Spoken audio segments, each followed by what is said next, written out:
Hey, what's up you guys? Welcome back to my channel. So today I wanted to talk about my health journey throughout pregnancy and kind of how I've stayed as active and healthy as I possibly can. And it's not going to be anything super long or crazy. There's no huge secret, but I just thought I would tell you guys kind of what I have done and what has helped me.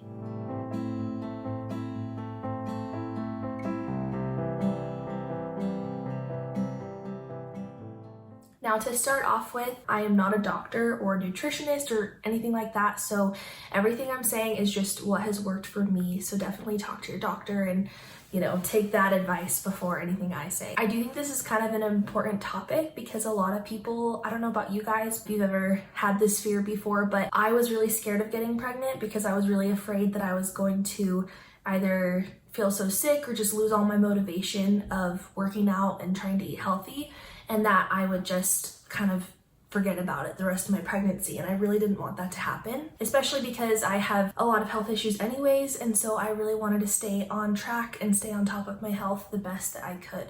Now, that being said, I am, another disclaimer, I am not the most healthy person on the planet. There's a lot more that I wish I could do better and I would do better, but overall, the point is I'm trying my best, and that's what matters. Okay, so to start off, the first thing I did actually was before I got pregnant. So the few months before we decided to start trying, I knew that I needed to prep my body. And so what I did was I was like, you know what, I am gonna get as fit as I can, because I really wasn't working out that much before, and it was kind of scaring me because I wanted to have a baby so bad, but I knew that if I hadn't been working out before my pregnancy, it would be a lot harder to start once I was pregnant. And so I said, okay, if I want to get pregnant, then I need to work out and I need to be healthy now. So my cousin Sierra and I, she's the one who was in my last video, we both decided we were going to be each other's workout partners. And that is my first tip, is to first start working out and making sure you're getting healthy before you're pregnant, and then have someone who can help hold you accountable if that's what you need. Some people don't need that, but personally for me, having her as my workout partner made a huge difference, because even if I didn't want to go on that day, I basically had to, because I knew that she wanted to go that day, or the opposite. If she didn't want to go, usually I would want to go. And so we kind of helped hold each other accountable. Sorry, I've been moving a lot. I apologize. I'm in a swivel chair, so I'll try and stay still. I just realized that. But I find it a lot more fun to work out with somebody else. So that also really helped motivate me, because I had her with me the whole time. It was kind of like a fun thing that we got to do together. Really, you can do whatever workout you feel is best for you, but we basically did mostly body weight anaerobic kind of workouts. So, things on the ground where you don't have to necessarily have weights. It's not any heavy lifting. We did do some machines and other weightlifting too, but mostly just using our body weights. And we kind of learned a lot of workouts from watching videos on YouTube, which helped a lot. So yeah, that's what we did to start off with. And then once I got pregnant, I was like, okay, it's game time. I've been working out for a few months. I was in the groove, I was in the habit, and I knew beforehand this was something that helped. Knowing that it would be hard helped me get through when my first trimester was hard. Basically, I was just prepared. I knew that my first trimester I would probably be really exhausted and that I wouldn't want to go to the gym, but knowing that beforehand really helped me be able to push through and know that I wanted to achieve that goal so badly that I could get through it. And so even though I did take naps all the time, but I was still kind to myself. So I didn't make myself go every single day. I always had 1 or 2 rest days. Actually, I think what I said was I need to work out at least 3 times a week. So I knew that, okay, these are the 3 times, and Sierra and I kind of had our schedules worked out where we had a set few days where we knew no matter what on that day we would go work out. But I knew as long as I got that workout in that day that I achieved my goal. And then I knew, okay, then I can go home and I can take my nap and reward myself for working out. So the next tip that I have for you guys is to make sure you're drinking lots and lots of water. And this seems like kind of a simple thing, or like not like I said like so many times in that sentence. It seems like it's not a huge deal, but it really is, and it actually has made a huge difference in how I've felt, because when you're dehydrated, especially being pregnant, it takes a toll on your body, and you can definitely tell, and you're a lot more drained and tired. And so what I would recommend to help you drink a lot of water is to get yourself something like a Hydro Flask. I love this thing. This is my favorite. And the reason why I love Hydro Flasks obviously is because it keeps it cold all day, and it's a lot easier to drink water that's cold, and it just tastes better, you know what I mean? So that helped a lot. And then also I really liked the Hydro Flask has a straw. So I don't know, some people don't like drinking out of straws, but I feel like most people do, and it just makes it more fun and easier to just drink out of a straw. It's funny how such a simple thing can help you drink more water, but you would not believe how much more water I started drinking once I got this. It was amazing. And I just take this with me everywhere. I don't even care. I made sure to get one that wasn't super huge. It's the 32 ounce, I believe. And so to me, it's kind of the perfect size, but it sometimes is a little bit in the way, but honestly, it's so worth it, and it helps me drink so much more water. So I recommend getting that. And then that kind of brings me to my next point, which is healthy eating. Again, I'm not a nutritionist, but something I just kind of wanted to share about what I did is even when I was nauseous a little bit, I wasn't super sick, but I had a lot of food aversions, and so I had a hard time eating really healthy things. Even still, I just have a hard time, and sometimes things just don't sound good, and I only have a few options. And so one tip I have is to just make sure that you're eating something. That's really the most important thing, even if it's toast or like really starchy.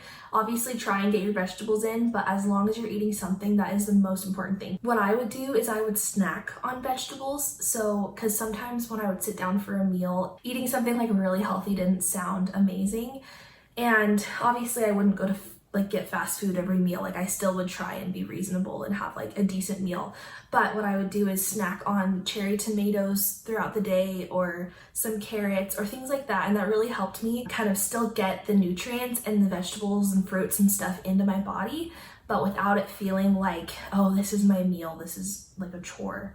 So that helps a lot, actually. I would highly recommend finding some snacks that you love. I also love apples, and so I would eat a lot of apples and peanut butter, which was awesome. Also, what I would do in the mornings, because that can kind of help kickstart your morning. You know, if you have a healthy breakfast, that's really a good start to your day and can kind of help get things going. What I do is I always make a smoothie every morning and do like some kind of breakfast, like protein drink or something with it, and then I put fruit with it, and that really helps a lot too. Oh, and something else I forgot to mention with working out. I kind of talked about working out in like my first trimester, but this is something that I've done to continue working out, is I signed up for a weight training class at my school. So this has really helped me. If you don't go to school, then you know you can sign up for a class at your gym or something like that, and basically it just holds you accountable again, because this semester is a lot more busy, so I wasn't able to work out with Sierra as often. And so what I did instead was I signed up for a workout class where even on the days when I don't want to work out, I know that at least a couple times a week I have to be there no matter what. And it's been really helpful, and it's helped me stay a lot more active and just feel a lot better. So I highly recommend that. And then the last tip that I have is not as much physical, it's honestly more for your mental health. For me especially, I had to keep my mental health in check because I have been trying to finish school and work and be pregnant all at the same time. And so that has been really hard for me. I'm a senior, and so I'm trying to finish all of my senior project, capstone, like all my really hard classes this semester. So I'm trying to get them all done at once, and it can be a lot. It's just so much worse when you're pregnant, especially because people are always telling you, don't be stressed out, like it's bad for the baby. And honestly, I don't know if it is, but all I know is at least it's harder on me when I'm pregnant to be stressed out. So this is a tip that I have, is to really do self-care and to take care of yourself. And a few things I've done to do that are, I always like to have a little bit of alone time every day if I can fit it in. And it really can also vary what that alone time looks like. But I recommend that as long as it's something that's quiet or relaxing or just helps you just refresh, is so valuable and so helpful. Some things I like to do is take a bath or like a warm shower. It just feels so amazing, and you can always do like a little bubble bath and have a little self-care day. You can do facial, things like that.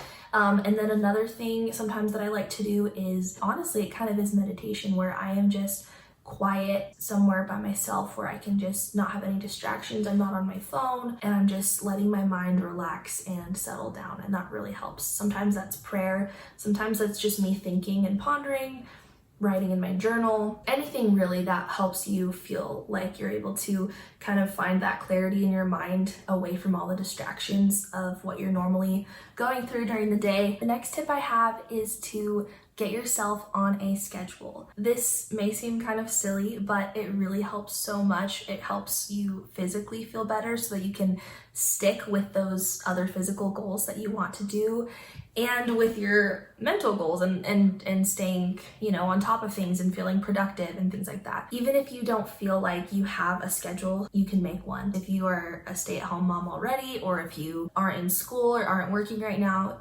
you can still create a schedule for yourself, and that'll really help you have a more productive day and get your goals done that you want to do. First, with that schedule, what I would recommend is making sure that you're going to bed early at a decent time. I automatically have a schedule because of school, so I have to get up for class. But if you don't have something that you have to wake up for, you can just know like, okay, well, I'm going to bed at 10:30, so I'm going to wake up at 8 or 8:30. Wait, that's not 8 hours. 6:30. There you go. That's 8 hours of sleep. And then the biggest thing with sticking to a schedule is I always write down my to-do list the day before. I write down everything because I get really overwhelmed if I have it all jumbled in my brain, and it really just stresses me out and it keeps me from being productive. And then instead I just sit around and I don't do anything, and I'm not active, I'm not being healthy, I'm not being productive. And so what I do is I will take a notebook like this, or on my laptop, on a Word doc, whatever you want to do, and I will write down everything that I have to do that day, whether it's a homework assignment, a thing I have to go do, working out. And I put it in order of importance or in order of time. So like if I need to do something first, I'll put that at the top of the list, if that makes sense. Then every time you finish a task, cross it off. And it feels so amazing crossing off all these different tasks that you complete, even if it's just a small thing. Trust me, it's amazing. And that also helps me sleep a lot better because I'm not waking up from stress being like, oh, I forgot I have to do this, or oh, whatever, I have to do that. So that is another tip I have, is to make sure to stick to a schedule and write it down. So if I had one overall piece of advice for the whole video, honestly, is just to keep yourself in mind first. Try and do the things that can help you be the best version of yourself during this pregnancy so that it can be the best experience. Because if you take care of yourself physically and mentally, it will make your pregnancy so much easier. Even after you give birth, it'll just help you be on the right track to recover quickly and to feel as good as possible. So I really recommend that, is to take care of yourself and to do the things that you need to do to stay healthy and to stay happy and positive. So thank you so much, you guys, for watching this video. I hope it was at least a little bit helpful. Let me know any other videos that you guys would like me to make and any topics you'd want me to address in my future videos. I really love your suggestions and hearing what you guys want me to talk about. And don't forget to subscribe and then thumbs up this video if you enjoyed it. It really helps support my channel. And yeah, thank you so much, you guys. Bye.